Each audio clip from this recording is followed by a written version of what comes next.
right, Rip City. We are on the Rip City Roundtable podcast, and friend of the show, Steve Dewald, is here. Steve, we are so glad you took the time out of your busy day to come back on the table that is semi-round-ish, kind of. First off, man, thanks for coming back. We got rolling again last week for the episodes. We took our little summer break. After Summer League, you came on. We talked about the draft. Mr. Kingan, who we'll talk about here probably later in the episode, but drafting him this summer, and then we all kind of took a little break in August and September. But we're back now, Steve. How was your summer? I mean, did you do anything fun and exciting like that you want to just tell everyone about?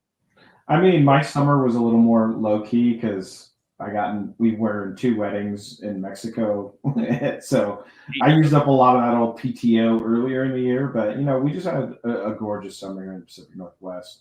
I mean, it's a couple trips to the coast, the classic stuff. So yeah, cool.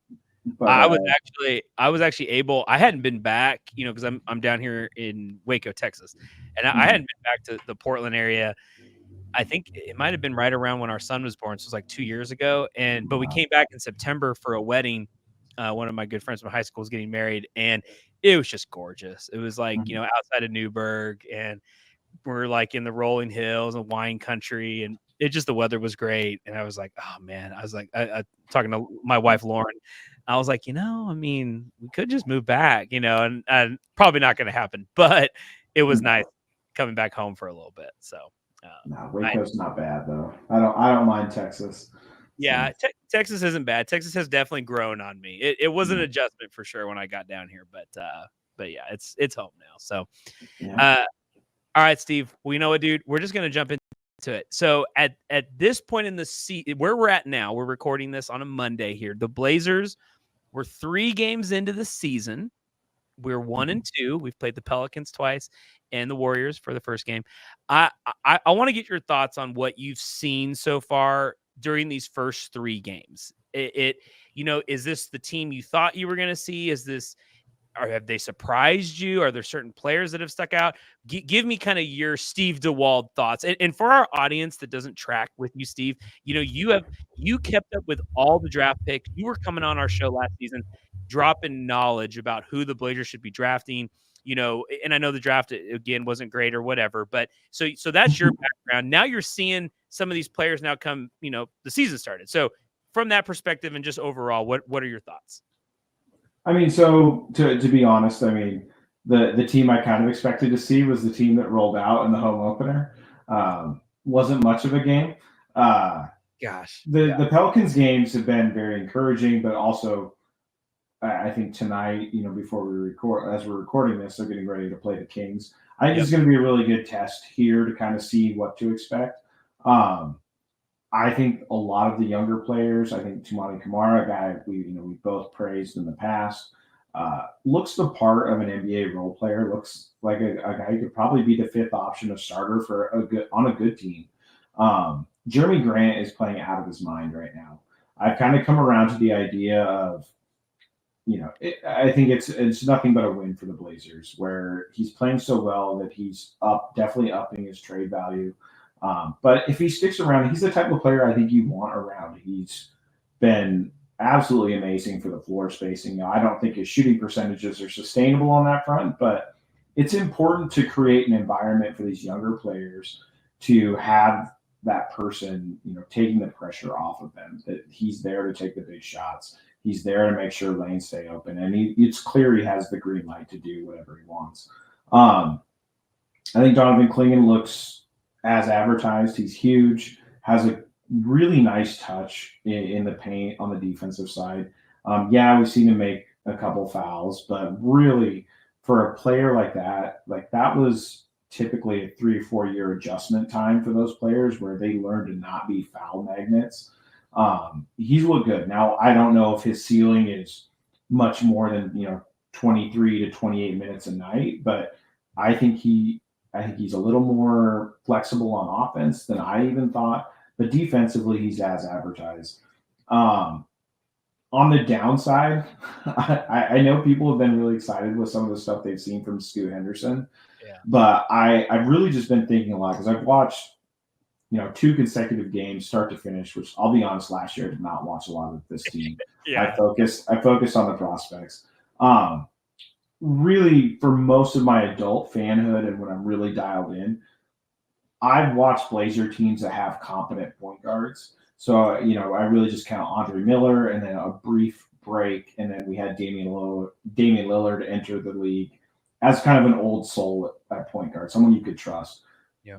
I think Scoot does a lot of really flashy things that are nice, but I think he makes a lot of parts of the game way harder than they have to be, whether it's entry passes, whether it's, not just telegraphing everything. I'm not used to. I think I'm understanding how much harder it is for everybody else when you have a point guard that just really can't make the little things easy. So everything's kind of difficult. Everything kind of looks way harder than it should. And I mean, that's a product of, 15 years plus of watching competent point guard play. Yeah. So we'll see how it goes. I think that might be the last piece that comes in, but I think for what this team's probably trying to do this year, I think you want guys like Scoot Henderson to go through those learning, those pains. And then also having someone like DeAndre Ayton who can just just do some brain neutral stuff where it's like at the end of that Pelicans game, the first game, I mean, he missed 2 layups down the stretch where it's like, I don't know if you're doing that on purpose, man, but like it's exactly what we need. We want to make sure we get those lottery odds, but also look like we're a competitive team at the same time where we don't want to breed that losing culture here.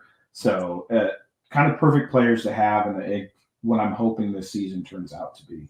Yeah, that's so well put. I think starting off with like your Jeremy Grant point, I mean, yeah, he has I don't even know what's beyond a green light. I guess that's the greenest, whatever the greenest shade of green is, he has that light. And he's the only, he's only 4, power forward, any guy on this team that can really score the ball from that position, which that was always the argument that maybe not trading him so soon was that we don't have anybody to kind of fill in that void necessarily. And yeah, he is locked in. I was on the pessimistic side where I was like, well, yeah, clearly he's showing off right now.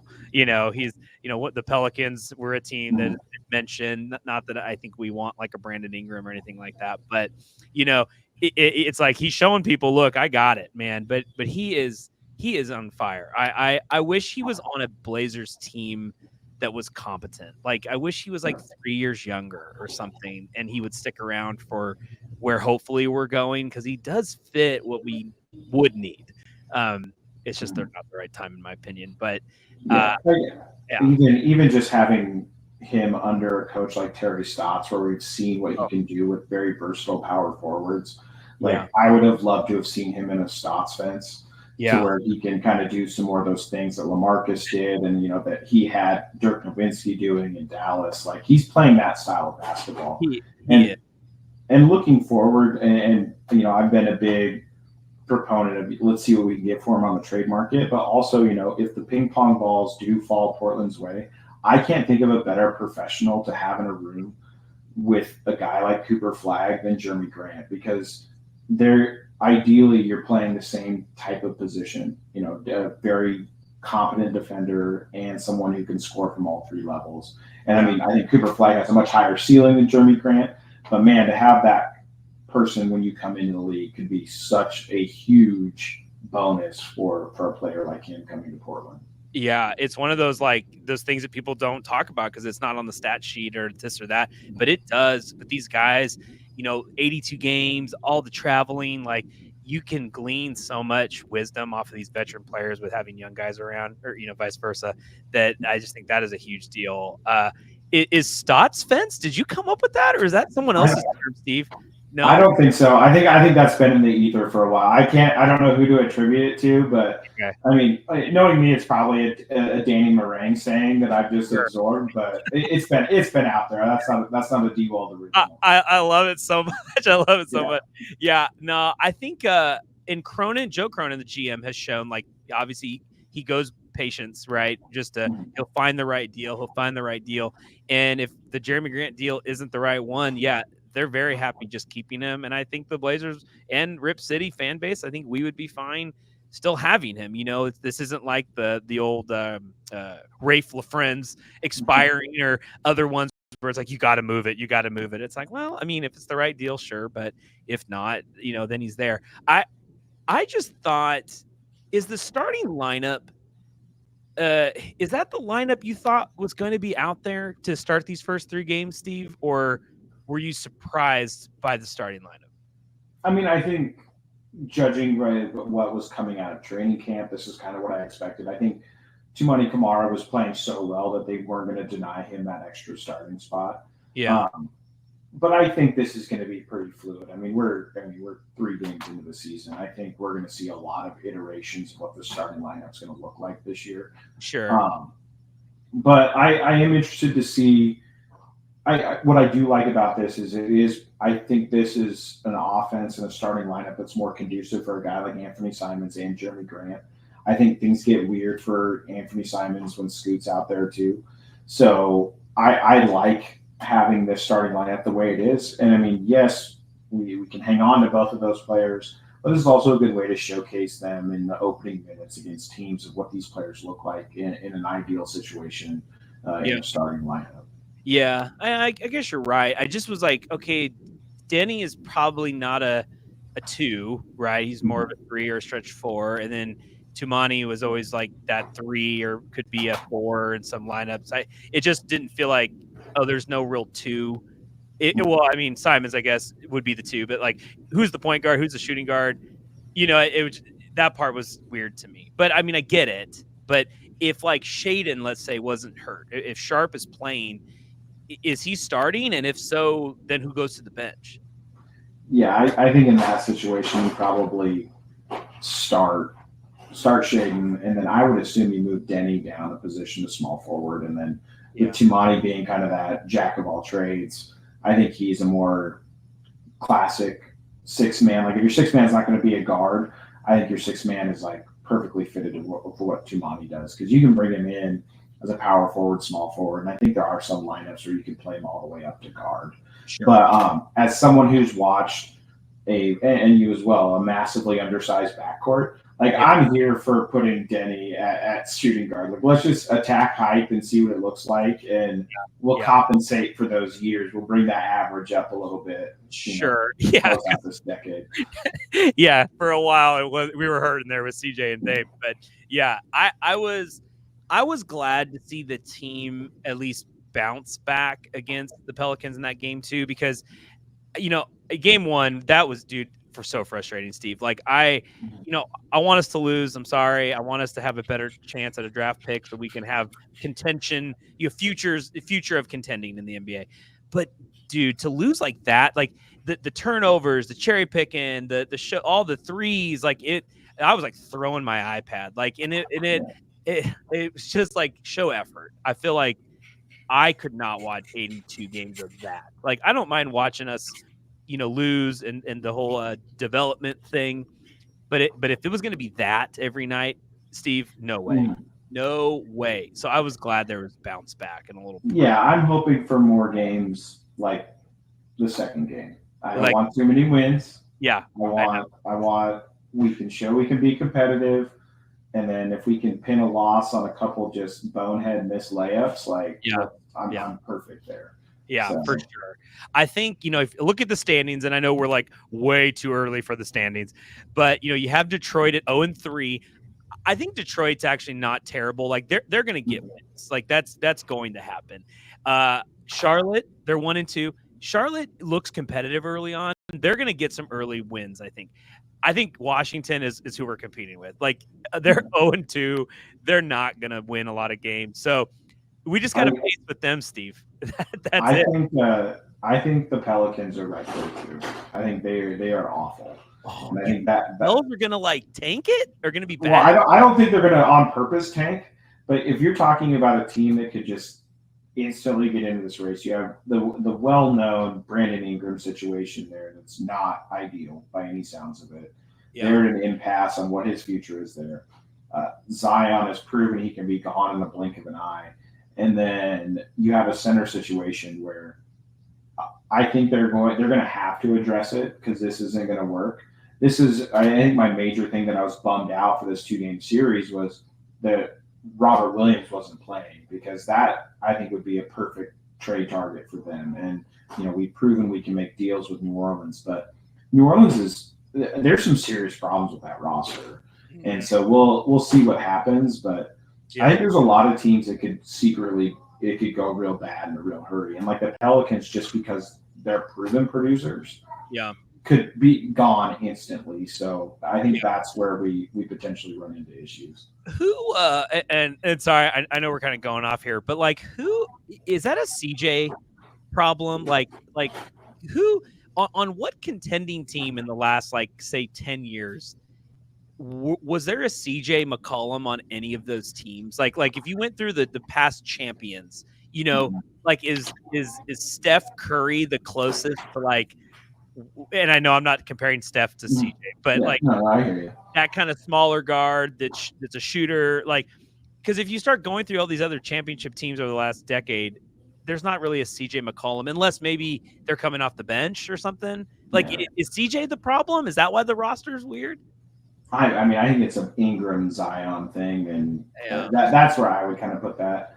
I would say probably, and it's not a perfect comparison, and he definitely wasn't the clear number one on that team, but like Jamal Murray when Jamal Murray's right and playing, I see him more in that, the smaller offense-oriented guard. That's that's the guy who's coming right to mind here. I'm sure I'm missing somebody, but that isn't Steph. But Jamal Murray would probably be the one that I would out of that group. That makes sense. They should. Okay, the Pels just trade for Jokic, and then you guys are fine. So get the best big man in the league, and then you'll be set. I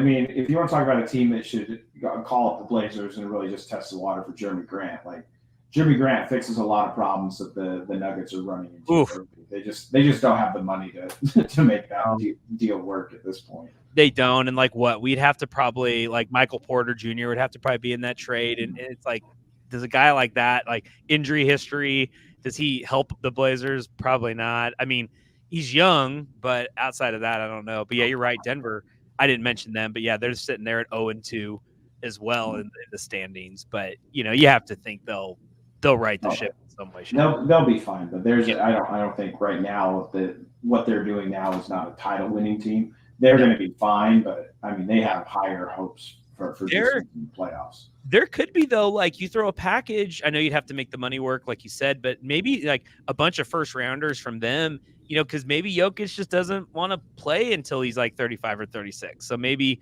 in like 29 and 30, when we get those Milwaukee picks and they're going to be good, then we get the Denver picks, and then we're like, okay.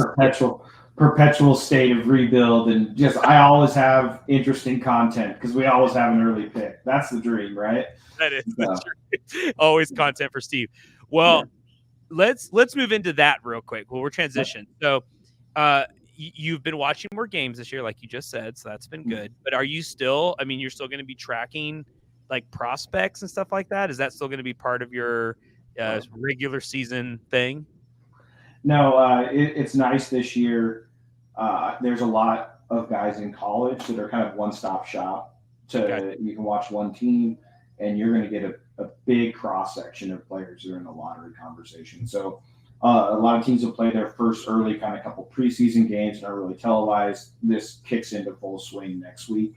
Cool. I mean, with your Baylor Bears coming to Spokane, a guy, I mean, you've heard me talk about Cooper Flagg a lot, but VJ Edgecombe is he is a lot of fun to watch. Yep. He's played well. He played great in the Olympic qualifiers going into the Olympics this last year. He's got a mean streak to him on defense that I'm obsessed with. And then just as far as like players with the like explosive first steps and plays above the rim, he is that guy. There's some other stuff he's got to apply polish to, but as far as athletic ability and demeanor, he's exactly the type of player I fall in love with. But really, I mean, there's a lot of hype here in Waco, Texas over VJ. That is, hype for sure. And he's very comfortable in front of the camera too, which is, I mean, that's not a huge thing, but after watching kind of Scoot and Shaden kind of learned the hard way with some stuff. It definitely piques your interest when you see someone like that and the type of command he has in those situations. Yeah, it's funny you say that. Like Scott Drew, the head coach of the Baylor Bears, for media day, they took VJ with them, and normally Scott doesn't do that. They'll bring seniors or juniors there that are more they're used to the media, they're trained, they can but they brought VJ with them, and that spoke volumes because it says, okay, we trust this kid to be able to kind of handle questions and not give bad answers, but also not give like weird answers that could potentially put him into a corner somewhere. So that was like a little tidbit that got passed around here last week in Waco. Everyone was excited about like, oh, they took him to media day, but we'll see how the season breaks down, Steve. I mean, I think, watching the lead up to the Olympics, right. And the way Cooper Flagg played against that NBA superstar roster, like, I think he's still the prize. But the Blazers, like, we can't, like, if we tank it and we're in the bottom 3, and again the ping pong balls go to 3 instead of 1, we're still getting somebody that is a difference maker. Ideally, more so than we would have this past season in the draft. No, I think for this draft, VJ I think would have maybe been the number 1 pick in this draft. But I think he's maybe the 4th guy. 3rd, 4th guy in this draft. So that speaks volumes to the level of talent that's here. And I mean, it really does start with Cooper Flagg. But the nice thing about tuning in to watch Duke is you're going to get a look at 4 guys that all could potentially be in the lottery. And so you got Cooper Flagg. Possibly my favorite thing that's going to get people in trouble on broadcasting is Con Nipples. I don't know if the K is silent or how we're doing it. I listened to so part of the thing of with me is at this point, I'm learning how people say their names. Sure. And I listened to 4 different highlight reels and interviews, and I'm like, that's really what they're saying. Oh, so, man. Yeah, you really hope he's not cold from 3-point land. Like, man, Nipples is cold or something. I don't know. That can go some weird ways. Yeah. So, but he's a classic floor spacer, Mr. Basketball in Wisconsin last year. Absolutely went off the other day in one of their preseason games where it's a repeatable, beautiful catch and shoot shot. Cooper is going to get a lot of assists from this guy. Cooper Flagg's going to get to do a lot of work in the post because this guy's taking a lot of pressure off. Kamen Malak, another guy we talked about, 7'2" center, played here at the Hoop Summit. Yes, he's 7'2", but he plays very light on his feet. He runs well in transition. He's got a very soft jump shot. I'm really interested to see what his ceiling is going to be. And then finally, a guy who I have fallen in love with of these 4 is Isaiah Evans. He's raw. He's about a 6'6", small forward. Again, kind of like VJ, plays with a mean streak on both sides of the ball. Has to tighten up just the correctable things. Sure. He's got to tighten up his handle a little bit. He's got to prove he's consistent with shooting. But man, is he explosive. He is a clear leader in the clubhouse. So I'm excited to see how he fits in more of a tertiary role on this Duke team. Because if he can nail that, there's always a spot in the league for a player like that, especially with his upside as a defender with how athletic he is. Nice. So that's just one team where you tune in to watch Duke, you're going to get a look at 4 players. And then finally, 2, bang for your buck, it's got to be Rutgers, a team I'm obsessed with this year. I mean, any other draft, Ace Bailey is the guy. Yeah. So he's, classic 6'8", guard 4. I think he's a guy who can play shooting guard at the next level. He can certainly play small forward, but is explosive, is a 3-level scorer. If a guy like Cooper Flagg isn't in this draft, we're talking about Ace Bailey every day.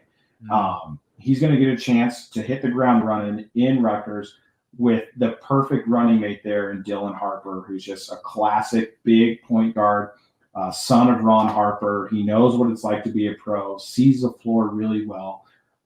That Rutgers team is going to be a lot of fun. So if you're a fan in Oregon of quality college basketball and quality basketball in general, February 16th, put it on your calendar, go down to Eugene, watch Rutgers play Oregon in Eugene at the Matthew Knight Arena, because I think it's going to be great. I think there's going to be a lot of scouts there. I think it's going to be, by that time of the year, Yeah. Probably the most interesting basketball that's going to be happening in Oregon for a while. No offense, Blazers, but get your ticket now. You got Kwame Evans for the Ducks also playing, another guy who's on that fringe lottery discussion. So potentially seeing 3 lottery picks up close in the home state. Get your tickets now. That's big time. I like the plug. Thank you, Oregon, for being in the Big Ten so that Rutgers can come to the state of Oregon to play the Ducks. There we go. Just a couple classic Big Ten teams right there, Rutgers and Oregon. Yeah, good old Big Ten basketball matchup there. I love it. Yeah, I don't know what the NIL budget was for Rutgers, but they must have like pulled it together because I can't remember the last time they've had like a competent college basketball team, let alone one with like NBA stars or potential stars. So here we go. Come on, Rutgers. That's awesome. There's a lot in this draft, man. I think it. I know you can't, if we tank, you can't guarantee the number 1 pick, yada, yada. But if you get in that bottom 3, we're getting somebody that can help. And as you just laid out, there's a lot of great options. And I know the team is the Blazers. I know we're 1-2. I know if they strung off 5 in a row, I don't know what my feelings would be at that point. But like, we just need it. We need one more bad season. And I'm sorry. And I'm sorry. And I'm sorry. And I'm sorry. But there's fun things to still watch. And clearly these college players. So that's what it's got to be, Steve. And you know this, I know this. We're on the same page. Yeah, I'm hoping it's more like game 2 than game 1. And if we get some wins, and like my thing is, as we saw last year with the lottery, you don't have to be the worst team. Like you just got to get a little lucky on lottery ball night. And my thing is, let's not make the basketball gods angry. Let's go win some games. Let's teach these young guys how to win. Yeah. And if we got to pull up at the end of the season and lose a few games in a row, let's make it happen. But I have a feeling it's going to work itself out. I think there's going to be some stuff that might be working now for the Blazers that might not be working here in a few games. One is Jeremy's going to cool off eventually. Yeah. And then also too, they've been throwing out the gimmicky zone defense a little bit to start the season. Yeah. Once there's some film out there, teams figure that out pretty quick. They do. Yeah, for sure. Well, I would say my last 2 points, you touched on these when you were going through the players, and I'll be quick. All I want to see is Scoot just like slow it up. Like when the thing that scares me the most is him bringing the ball down the court at a quick pace. When that's the scariest thing he's doing, he needs to just chill. Like in mostly that game 1, they were just dumb turnovers where he just gets himself into trouble because, like you said, he's so talented and he's so fast and he's strong and he sees the floor well, but he's like 9 steps ahead and no one else is at that pace with him. And then it's a turnover or it's a bad shot or it's a weird layup. And so, it's like, you just take a breath. Like it's okay, Scoot. Like just woo-saw, wax on, wax off, something. Just do the little things. Do the little things well, and it all gets easier. Yes, and it all gets easier. So I'm not jumping off that bandwagon. He's got it. He just has to calm it down. And then Kingan, man, I love this dude. He's blocking shots. He's big. He's doing what he's supposed to do. And he's, like you said, I couldn't have put it better. He's staying out of foul trouble. Like this isn't the weird thing where the big center, the rookie comes in and they're instantly just calling fouls on the guy. It's like, man, he knows how to stay out of foul trouble, yet still contest shots.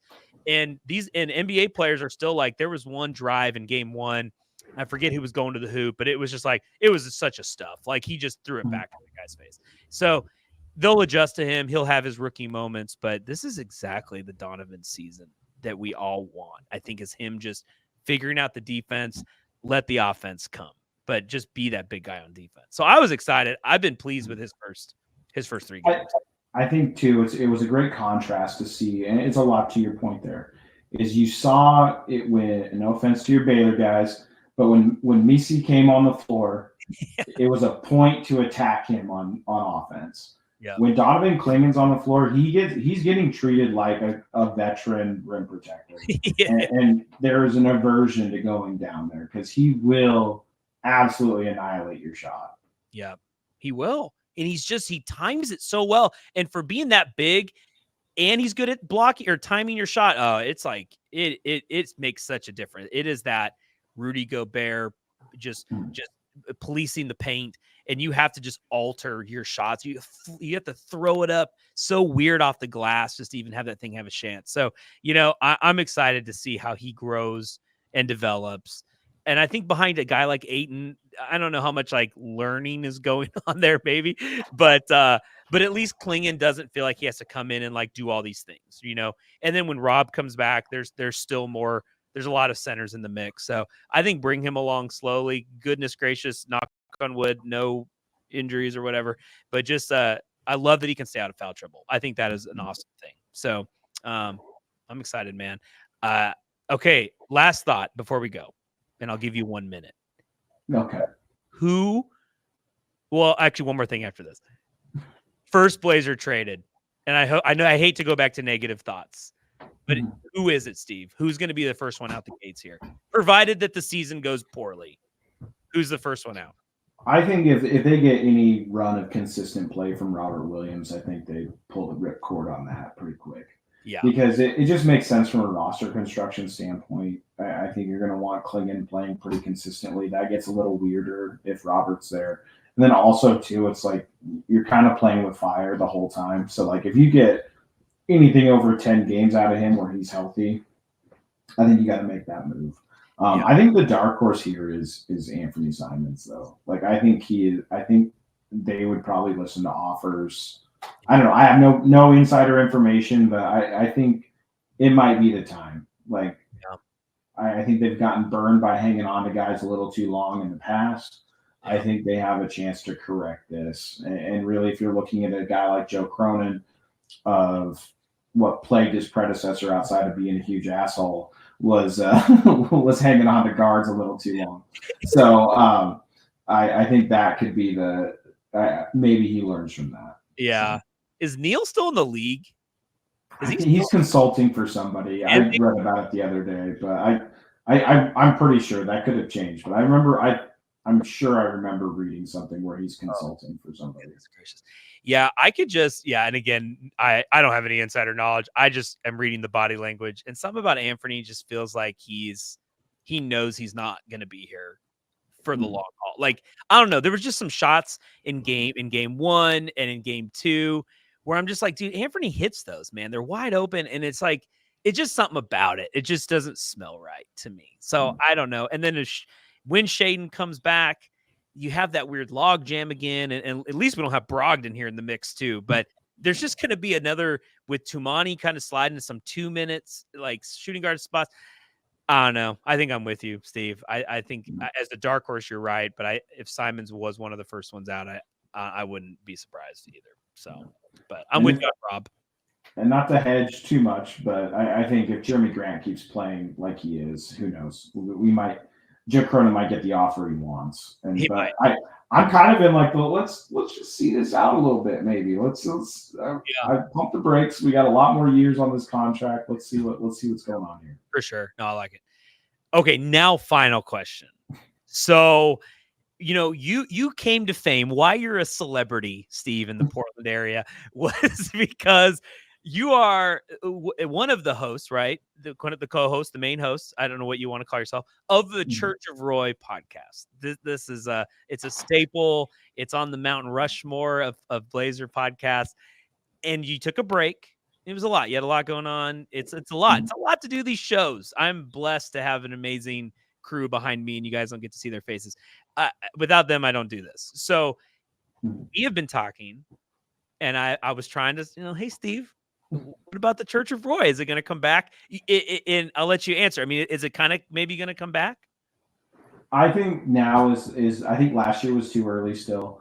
I think I've definitely been kicking it around since we've talked, and I think that the time's right for I get to do exactly what I like to do. Yeah. It's just trying to figure out what my bandwidth is as far as what frequency the shows would be. But I think there's a clear vision on what I would like to do. And if you're a longtime listener, remember when I started the show with my co-host Brian Wilcox, it was always we wanted to make a show that we would want to listen to. And I think finally I have stuff that I would want to listen to about the draft, about the future of this team. I think there's a lot of other people that handle coverage during this time in the Blazers way better than I ever could. I knew pretty early that I didn't have the mindset to make it work and make a product that I believed in. Some people are way more gifted at that. I think now I could serve, I feel like I can make a show that people would take something from and that I would be proud of. So I'm hoping that instead of the Church of Roy, a name that we've talked about is, building the Church of Roy, and really just, and it could be about the players on the roster, the guys coming in, because this is a class with a lot of depth to it. There's going to be a lot of very insane coverage on this class throughout the college season, but especially in the ramp up through the lottery and to the draft night. So I'd love to be a part of the community and making my voice heard a little more often. So still working out details, but it's definitely something that for the first time since we stopped doing the show, I've considered maybe doing it again. Cool. All right. Well, I won't pressure you too much, but I would be one of those listeners that would tune in and hear you out. So I think that would be great. And Steve, just a little insider knowledge, and everyone can, hear this. The episodes you've been on with me, I mean, they do well, Steve. I mean, we get some bump listenership. So I know your name pulls some weight. So don't worry. No, those might be hate listens though. So you don't know if they're if people want to hear me or they just want to disagree with me. So don't underestimate the haters out there. So you know what? Take it either way. Well, cool. Well, Steve Dewald, as always, thank you for coming on the Rip City Roundtable podcast. We can't wait to hear all the things coming up with you on the website or the podcast and just being back on the show. So we appreciate you coming on. I appreciate it, Corey. I definitely your professionalism and your enthusiasm for this is one of the main reasons I'm even considering it. So oh, cool. All right. I appreciate you having me on. Dude, anytime. We appreciate it, man. Sweet. See ya.